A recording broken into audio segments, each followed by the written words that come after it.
One of our top stories this year surrounded a murder case that is now 40 years old. Grand Ole Opry legend Stringbean Akeman and his wife were murdered in their home back in 1973. Backstage at the Grand Ole Opry on the night of November 10, 1973, host Tex Ritter introduced the next act the way he always did, warm and a little teasing, noting that this particular performer had been playing colleges lately thanks to a hit television show, that he was working all over the country now, that he didn't come cheap anymore.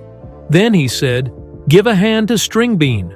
David Akeman walked out in the costume that had made him instantly recognizable to millions of Americans, a long-tailed shirt tucked into short pants belted at the knee, and played the songs he had been playing on that stage for over 2 decades. It was, by every account, an ordinary night. He joked with the crowd. He picked his banjo the old way, the way almost nobody else still played it.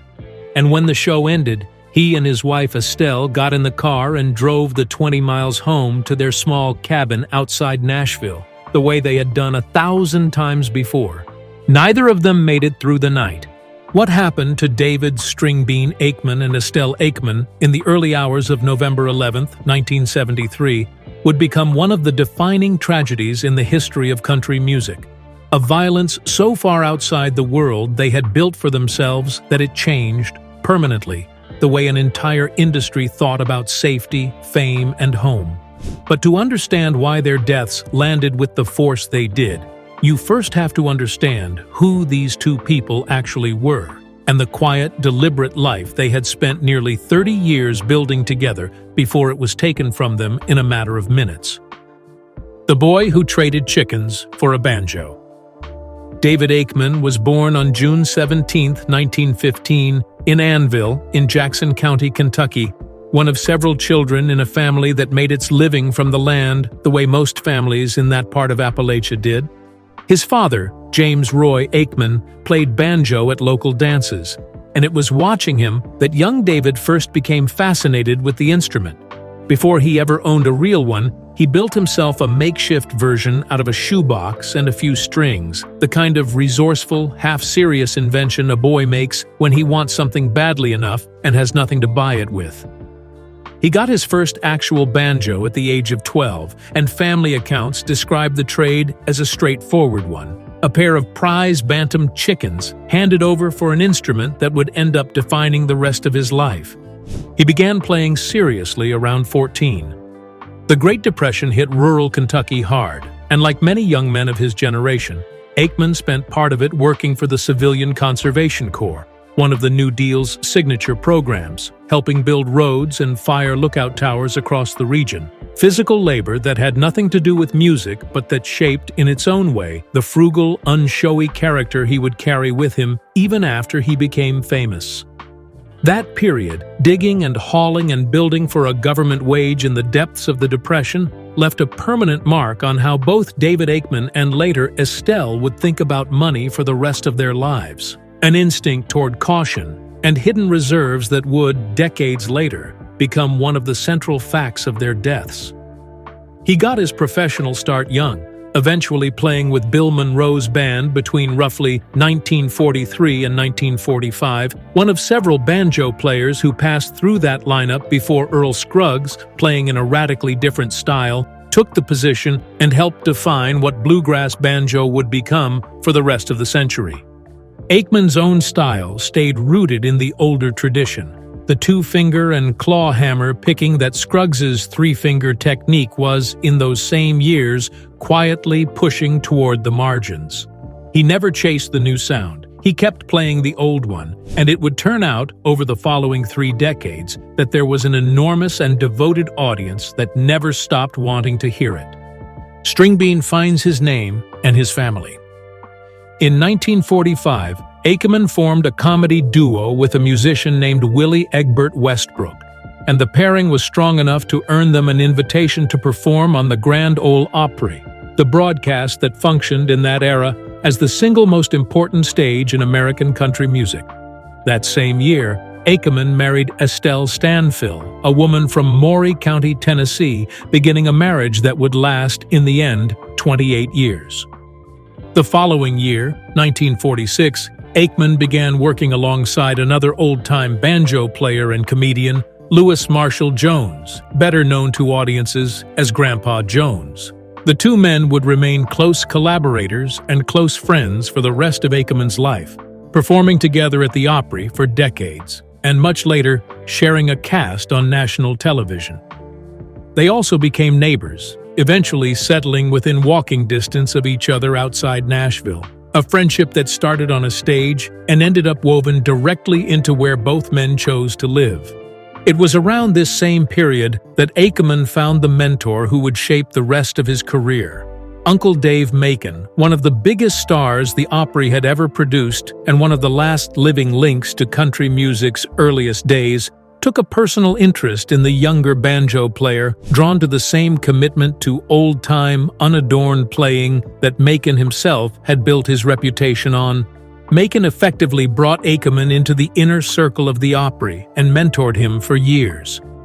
When Macon died in 1952, it was David Akeman who was widely regarded as the natural successor to his place in the show, a torch passed from one generation of old-time banjo to the next.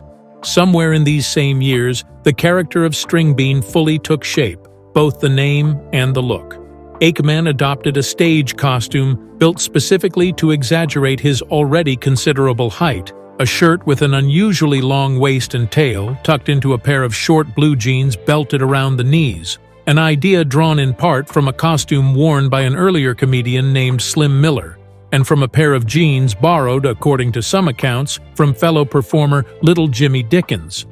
The effect made him look, on stage, like an impossibly tall man standing on impossibly short legs, a sight gag that got a laugh before he ever played a note, and the name Stringbean, already used informally to describe his lanky build, stuck to him permanently. By the 1950s, Stringbean was one of the Opry's genuine stars. He did not record as a solo artist right away, spending much of that decade as a beloved live performer and a fixture of the broadcast rather than a chart act. But by the early 1960s, Starday Records signed him, and between 1962 and 1971, he recorded 7 albums, scoring country chart hits with songs including Chewing Gum and I Wonder Where Wanda Went.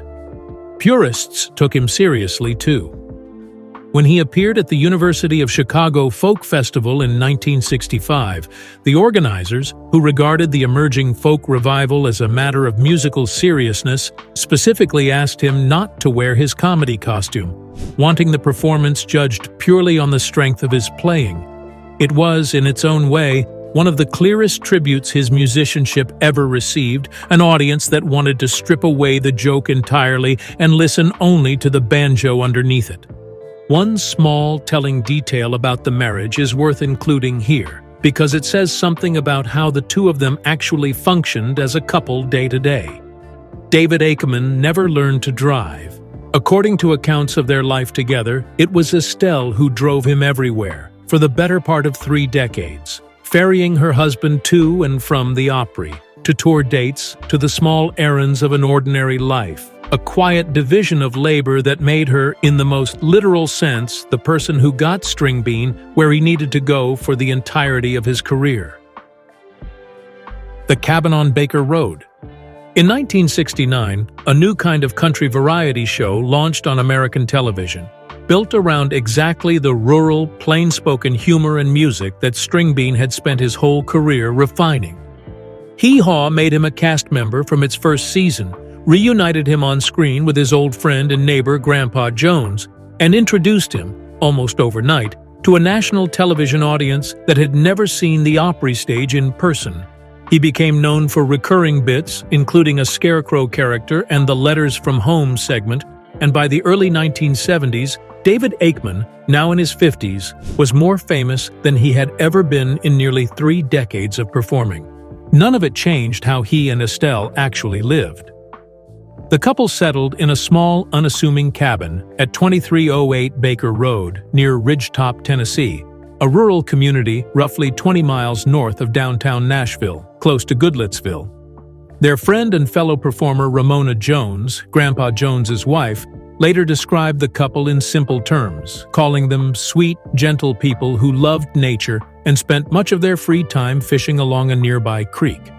According to some accounts, the Akemans had originally moved into a cabin located just behind the Joneses' own property, taking over the space once Ramona relocated for a period to Washington, D.C., which is part of how the two families ended up living so close together in the first place. Both Akeman and Estelle had grown up through the Great Depression, and it marked them permanently in a way that had nothing to do with how much money Stringbean's fame was actually generating. They lived frugally by nearly every account, and their reported indulgences amounted to little more than a Cadillac and a color television. Depression-era bank failures had left Akeman with a lasting distrust of banks, and rather than depositing his earnings, he kept much of his money in cash, some of it in easily accessible places like his front overalls pocket or Estelle's purse. And, according to reporting drawn from the Tennessean's later investigation into the case, larger amounts sewn directly into hidden pockets built into both of their clothing. It was not a secret kept particularly well. Gossip around the Nashville music community held that Stringbean kept significant sums of cash somewhere on his property. And while he was by no means among the wealthiest performers in the industry, the persistent rumor of hidden money followed him for years, circulating in exactly the kind of casual, half-serious way that gossip about a beloved public figure tends to circulate, without anyone involved fully appreciating what that rumor would eventually cost. By their own account to friends, the Akemans felt entirely safe in the world they had built. Neighbors recalled them saying they could leave money sitting out on the porch, go on tour, and come home to find it untouched, a level of trust in their community that reflected an era and a version of Nashville that genuinely did feel, to the people living in it, closer to a small town than a music industry capital. This was not a naive belief so much as a genuinely earned one.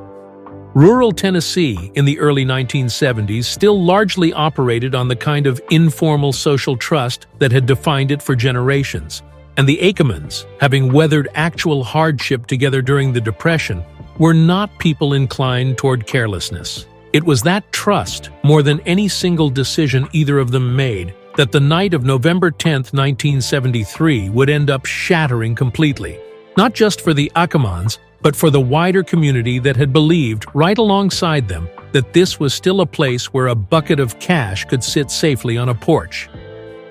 Two men waiting in the dark.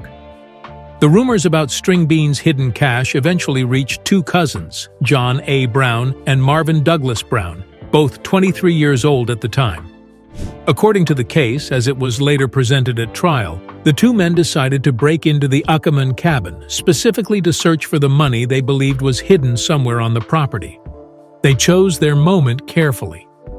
On the night of November 10, 1973, with Stringbean scheduled to perform at the Opry as he did most Saturdays, the two men entered the cabin while the couple was away and searched it, reportedly using a radio inside the house, tuned to WSM's live Opry broadcast, to track how the show was progressing and estimate when the Akemans would be heading home. According to accounts of the case, the search turned up disappointingly little, some uncashed checks and a handful of firearms, nothing resembling the substantial cash stash the rumors had promised. Rather than leaving empty-handed, the two men made the decision that would turn a burglary into a double homicide. They stayed, and they waited for David and Estelle Akeman to come home. The couple's evening had unfolded exactly as countless Saturday nights before it had. Stringbean performed his set at the Opry, played the crowd the way he always did, and by all accounts the broadcast that night proceeded without anything unusual. Sometime after the show ended, he and Estelle made the familiar 20-mile drive back to Baker Road. What happened next comes to us through the trial record and through contemporaneous reporting, and while the precise sequence of who did what in the final moments has never been fully agreed upon, even by the two men convicted of the killings, the broad shape of the event is well documented. David Akeman was 57 years old that night. Estelle was 60. As Stringbean approached the house, something apparently seemed wrong to him, and by some accounts he asked Estelle to remain in the car while he went to check. According to some reporting on the case, He drew his own pistol before entering and fired at the intruders inside, missing before he himself was shot. The Tennessee Court of Criminal Appeals, in its own more general summary of the case, described the encounter this way: that upon their return, Akeman spotted the intruders and evidently offered some resistance, at which point one of the Brown cousins shot and killed him, then pursued Estelle, who had heard the commotion and fled toward the road, and shot and killed her as well. Other accounts drawn from later reporting add that Estelle screamed when she saw her husband shot and that she pleaded for her life during the moments that followed before she too was killed. These specific details come from secondary reporting rather than the court record itself, and this account presents them with that distinction in mind rather than treating them as settled fact. What is consistently corroborated across the trial record and contemporaneous coverage is that both David and Estelle Akeman died that night on their own property within a short span of time, and that at trial, each of the two defendants blamed the other for actually pulling the trigger, a dispute that has never been definitively resolved in the public record. The two men fled with strikingly little to show for what they had done. They took roughly $250 found in Stringbean's overalls pocket, whatever cash was in Estelle's purse, several firearms taken from inside the cabin, a chainsaw, and the family's car. The much larger sum of cash they had come looking for, the rumor that had driven the entire crime, was never found that night. It would remain hidden for another 23 years. The morning after. The bodies were discovered the following morning, a Sunday, by Grandpa Jones, who had arranged to meet his friend for a bird hunting trip they had planned together before Stringbean ever took the stage the previous night. Jones found Estelle first in the grass near the house, and then found David just inside the threshold of the cabin. The two men who discovered them, in the most literal sense, had been headed there to go hunting with a friend who was already dead. The murders devastated the Nashville music community in a way that went beyond ordinary grief. Speaking on a WSM-AM radio special broadcast on November 17, 1973, just a week after the killings, Grandpa Jones offered what remains one of the most direct and affecting descriptions of the marriage anyone gave in the immediate aftermath, saying that David and Estelle were about as happy a couple as he had ever seen, and that he believed the two of them suited each other better than any two people he had ever known. Buck Owens, another major star of the era, put it more simply in his own tribute. "If you knew Stringbean," he said, "you had to love him." Friends across the industry echoed a similar disbelief, the sense that if this kind of violence could reach David and Estelle Akeman in their own home, in a community where people still felt safe leaving cash on an open porch, then the sense of safety that Nashville's country music world had built its entire self-image around had never been as solid as anyone believed. Steve Gibson, whose father was the singer Kurt Gibson, later recalled that the Akemans had specifically told people how safe and serene their life outside the city was. That belief, widely shared and genuinely sincere, is precisely what made the murders land as such a profound shock rather than simply a tragedy. In the raw and painful weeks that followed, some press coverage took a turn that deserves to be named honestly rather than glossed over, because it compounded the damage done to people who were already grieving. A portion of the media speculated, without evidence, that Grandpa Jones himself might have been involved, floating the suggestion that he had been having an affair with Estelle. The accusation was baseless, and it was deeply painful to a man who had just lost two of the closest friends he had in the world. But it circulated anyway, in the way that ugly and unfounded speculation about a tragedy sometimes does, because it generated attention regardless of whether it was true. The investigation. The case was not solved quickly, and it is worth walking through how it actually unfolded rather than skipping straight to the trial, because the investigation itself says something about how seriously Nashville's police department treated the killing of two of the city's own. Authorities offered a reward, reported at $25,000, for information leading to an arrest, and detectives conducted what Assistant Police Chief Donald Barton would later describe as a 67-day, around-the-clock investigation. Acting Chief Joe Casey put it more plainly still: calling it a long, drawn-out effort during which police said they had been gathering evidence continuously from the morning the bodies were found until the day the arrests were finally made. The break in the case reportedly came through an informant connected to one of the suspects, described in some accounts as a co-worker of John Brown's, whose tip helped investigators begin tracing the stolen property. Detectives were eventually able to locate and identify the chainsaw taken from the cabin, and from there, the firearms. According to a detailed account of the investigation, a lead detective visited Grandpa Jones at his home to see whether he could identify any of the recovered weapons, and Jones was able to do so immediately, recognizing a shotgun he himself had customized for his friend years earlier, the sight mounted and the barrel sawed down by his own hand. It was, in its own quiet way, one more piece of the friendship between the two men surfacing in the middle of a criminal investigation, a gift identified by the man who gave it. The story broke publicly on January 17, 1974, when Wire reports announced that 4 men, including 3 brothers and a cousin, had been arrested in connection with the killing of David Stringbean Akeman. John A. Brown and his cousin Marvin Douglas Brown, both 23, were charged with 2 counts of murder. Marvin's brothers, Charles Brown, 31, and Ray Brown, 26, were charged separately as accessories to murder and with receiving and concealing stolen property, reflecting law enforcement's belief that the crime had involved more than just the 2 men who entered the cabin that night. According to police statements at the time, the Browns had been aware for some time that they were under surveillance, yet none of them attempted to flee the area, a detail investigators noted without fully explaining. Reporting on the case describes the men as having grown up in Greenbrier, a community only a few miles from the Akeman cabin, well within the reach of the same local gossip about Stringbean's hidden cache that had circulated around Nashville for years. Accounts of what happened next inside the legal process vary somewhat in their specifics. Some reporting describes one of Marvin's brothers striking a deal with prosecutors, with charges dropped in exchange for information that ultimately proved of limited value to the case. Other accounts describe cooperation coming instead from one of the 2 men most directly involved.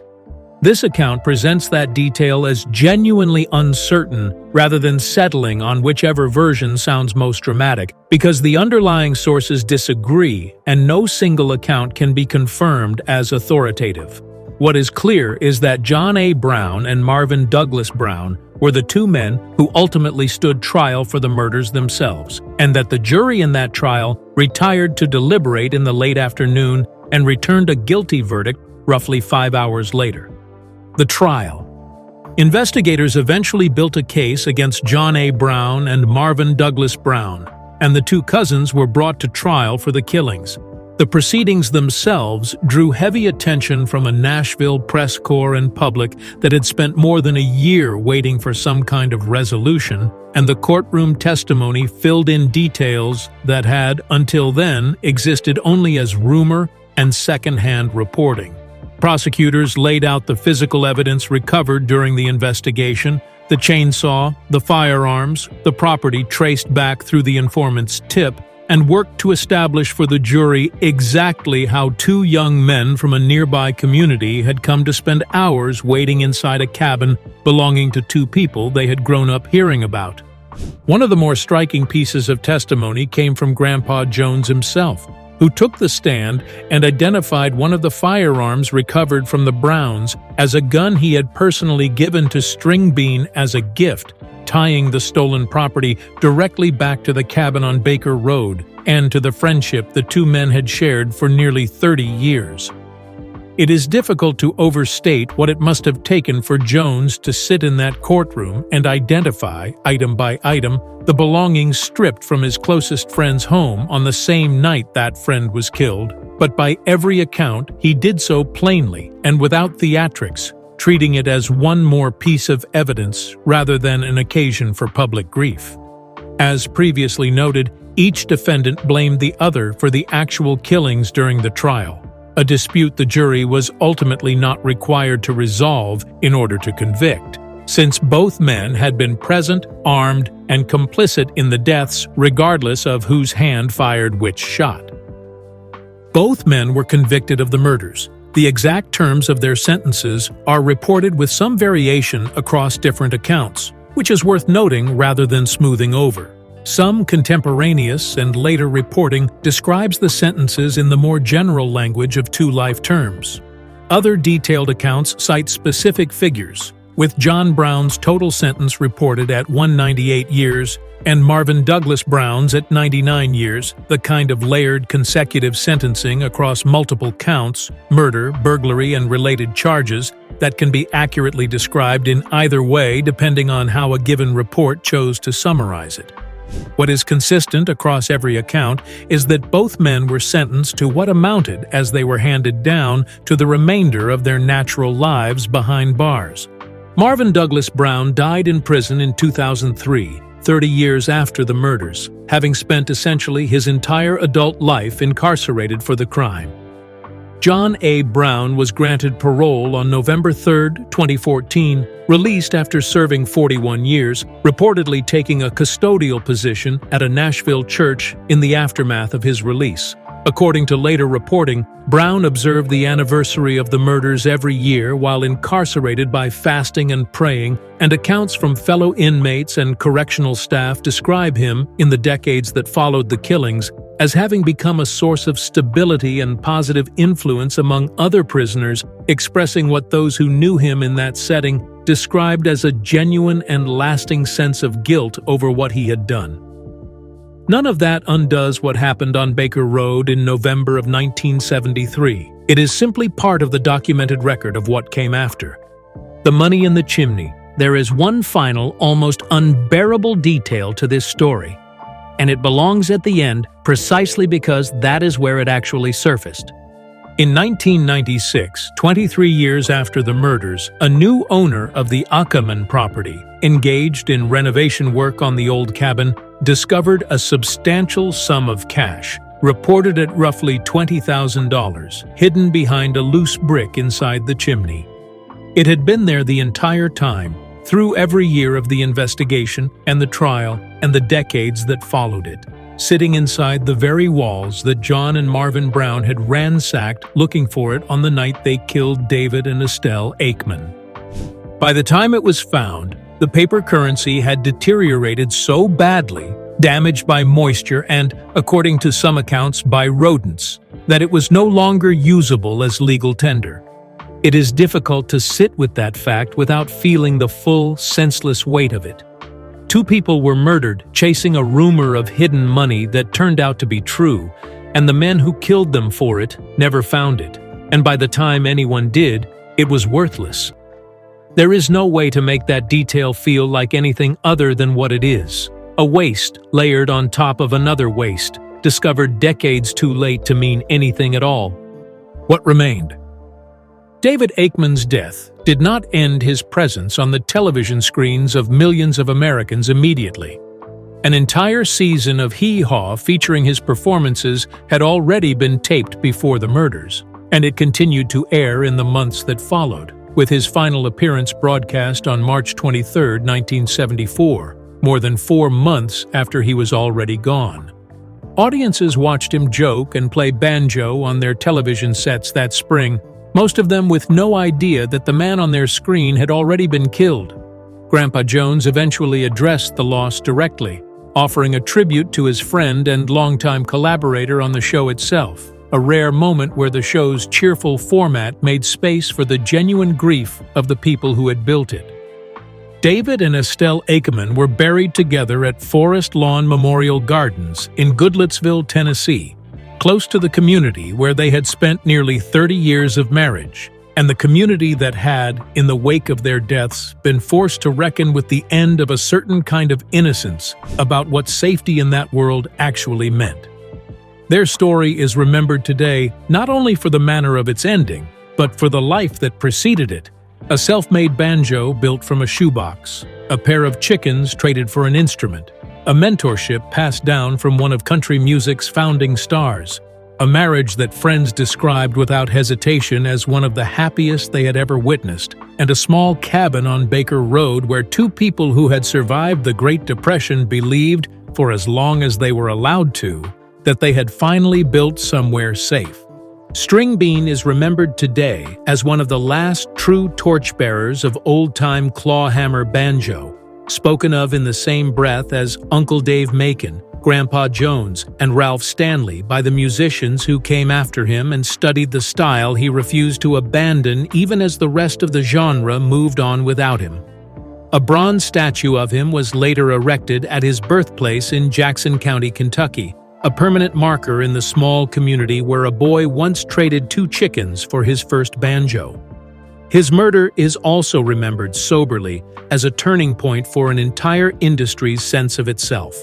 Nashville in the early 1970s had long understood itself as something closer to a large, small town than a genuine entertainment capital, a place where its biggest stars could still leave a house unlocked and trust their neighbors the way people trust neighbors in the rural communities most of them had come from.